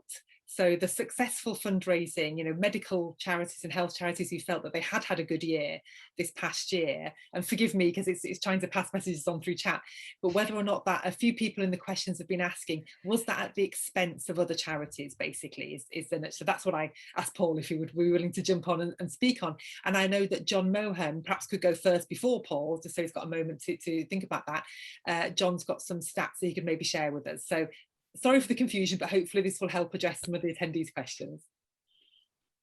Okay, I'd like to say that I do have some stats, but it's rather like discussing the consequences of the French Revolution. Some people think it's still too early to tell. In my research centre, we've gathered around 25 years of data from the Charity Commission, which makes it actually quite straightforward to compare things like the relative growth rates of organisations and the shares of resources they've enjoyed over time. There's a bit of a time lag in accumulating that data, and therefore we don't as yet have information about the total income of charities during 2020 and beyond. But we've in the course of preparing for the project that I've mentioned that's getting underway right now with Welcome, we've put together around, going on for 20 years of data about organisations that are now associated with Nhs Charities together, and going back some dog-eared parliamentary questions from the 1980s give us some data about charitable fundraising by health authorities. So we'll actually be able to look at this over a fairly long term. Sadly, we can't as yet give you an answer, but the issue is two things really. One, the more straightforward question is, has this growth been faster or slower than the growth of charities in general? And we can get at that quite easily. At the local level, has it, for example, meant that individuals have switched giving money from one cause in a particular community to another? That sort of ecology of charitable giving is intrinsically much more complex to try and research. I promise to say that. Shall I dive in and take kind of more granular view? That's very helpful, John, in terms of kind of big picture. So in terms of the choices that an organisation like Wolfson have got to make, I mean, crises like the pandemic give very intriguing, very difficult choices. I mean, how much of your funding do you put into emergency response? And if you look at emergency response at a time when the whole of British society, to some extent, is going through a crisis, how do you evaluate which crisis is more or less worthy of support? I mean, my sense is that if you look at percentages of funding in 2020, the percent of funding across giving in the UK that went to healthcare broadly conceived will be higher as a percentage than in an average year. That's an instinctive reaction. I suspect that's right. I think one of the challenging questions for Wolfson as a funder in healthcare, yes, but across education research and particularly out into the cultural sector, organisations like visitor attractions, organisations like performing arts organisations, which have been absolutely decimated, has been to see so much money going in emergency appeals to Nhs Charities, and brilliant presentation from Tim and Adrian about some of the challenges of spending that, but without a similar flow of funding into organisations that are being absolutely hammered, but which perhaps are not in the hitting the front line of papers in quite the same way. And so Wolfson, without in any way undercutting its funding of healthcare has been putting more money into the cultural sector and will continue to do that in the next couple of years. So there's a lot more I could say on that, but that's just a few thoughts. Yeah, Jürgen, could I come in just with some observations, if you like, from the demand side? I completely agree with Paul. Clearly, the cultural sector has had a really horrendously tough time. But I think there's an element of bravery about this. And I had a client for whom I just completed a review of their direct marketing cultural sector one. And actually, we were due to present the report in person, and then we got locked down and ended up doing it on Zoom or whichever it was. And we were reflecting that actually, as they then a few months later began to think about reopening, this was the moment to go to their supporters to say, would you help us? And so I think my message would be to think about donors in terms of different populations. And it's very difficult to have a broad brush approach because different people have been affected in very different ways. If you're out of work, clearly your giving is likely to have stopped. If you're in work and you've been working from home, the chances are you obviously haven't been going out for meals, you haven't been going on holiday, your car is, as a friend of mine put it, doing 3 months a gallon. And actually your surplus money at the end of the month is higher than it would have been. And I mean, this is entirely anecdotal, but I know of a number of people who are simply giving away their spare money to causes that need it. And so there's a bit of me that says, I think there is an element of being a bit overcautious on the part of some institutions about thinking of their needs in front of some people who are actually long-term habituated donors, and actually just a little bit of honest bravery might have raised more money than has been raised. That's not to diminish, for an instant, the enormous challenges faced by anybody doing community fundraising and so on. But it is to say, believe in the cause and be brave. And my first ever fundraising consultant with whom I worked said to me, your best donors are your past donors. And I just wonder how brave some people have been about going back to some of those people. Yeah, thank you so much, Adrian. And Beth just supported Adrian's point about these sort of accidental saviors, and then Carl Wielding in the chat as well added to that.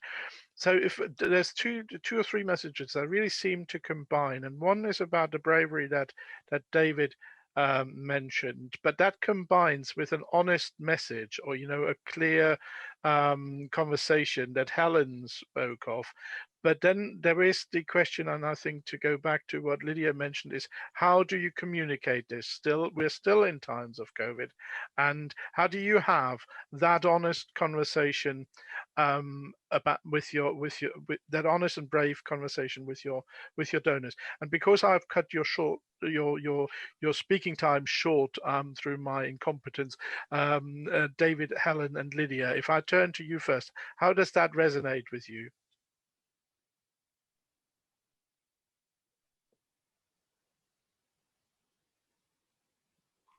Shall I go ahead?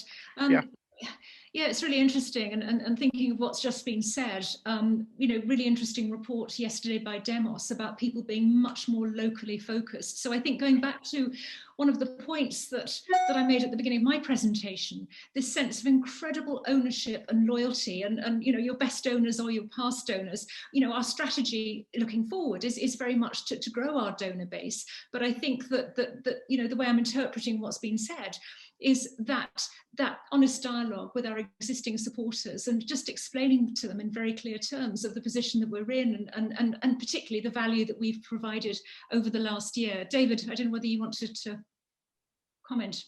Yeah, absolutely. And just picking up that point Adrian made about past donors, I think I mentioned we have a very loyal group of almost 100,000 people who support our lottery.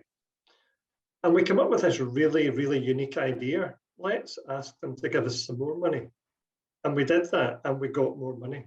And it's as simple as that. We hopefully did that in an inspiring way that encouraged them to support us. We demonstrated what we needed the money for. and how we were going to use that money, but we simply asked them to help, and they helped in ways that they hadn't done before. I think Thank you. Yeah. for us, we went out with a campaign. So many hospices and many charities went out with an emergency appeal at the start of COVID-19 or a couple of months in. And we've taken a very strong stance, and our Director of Income has taken a very strong stance that we haven't gone out with an emergency appeal yet, or if we ever will, because we're not getting an emergency for ourselves. So we don't want to take the stance of saying we're in an emergency, people giving to us a significant amount, and then for us to later be in an even worse situation that we then truly need their help for. So we've gone down the path of saying, we're still here, we're still caring, and we do need your help, but we're not in an emergency yet, but we still really need you to help us to not be in that emergency situation in a couple of months' time. So that's been our stance to our supporters. Thank you so much, Lydia. Thank you so much, Helen and David as well. I'm very conscious of time, and in an old-fashioned way, I would ask the room to put their hands together to thank you as well. You will have to simply take my on-screen message on behalf of them, and I will turn back to Beth at this stage, and I'm sorry I've overrun. Thank you so much, Jürgen. I'm just very aware that we stand between people and their dinner or their tea, depending on which part of Britain you're from. So, and we do like to keep to time. We promised you till 5:30. Can I just really do the thanks? I want to thank all of our speakers, Paul, Adrian, Tim, Helen, David and Lydia. I know how much work you put into your presentations. I know how much I've been emailing you over the past few weeks. So thank you all. The event simply, literally couldn't happen without you. So thank you so, so much. Thank you to John and Jürgen for sharing chairing duties. It's really nice to share that with colleagues who I've known and trusted for a very long time. So thank you both. And thank you to our event partners, the Kent and Medway Medical School, who've been tweeting during the event. Thank you for the tweeting, Mary. The Third Sector Research Centre, the Institute for Volunteering Research, and the Civil Society Research Cluster at the University of Kent. Thank you all for getting involved. Sincere thanks to Nhs Foundation. They provide core funding for my centre, and that's what allows us to do things like this and make them freely available to everybody. So thank you so much. And most of all, thank you to all the attendees. We've had over 100 people for most of the afternoon, people coming and going. We know people are busy, and we're really grateful that people chose to spend time with us today. So thank you so much. Hopefully it provided lots of interesting and useful food for thought. I can see lots of chat going on, and I can see people are taking away a lot of ideas and stories and images. So thank you all. Please feel free to stay in touch with us. I put a cheeky plug in the chat for our masters, but yeah, the people on this call are exactly the kind of people who do our masters, busy professionals who want to get a master's degree whilst carrying on with their daily lives. So let me know if I can be of help with that. We have got some funding for bursaries from Blackboard, so I can also share information on that. That's all, folks. Many thanks for joining us. Please stay in touch and hope to see you all again soon. Thanks very much. Bye-bye.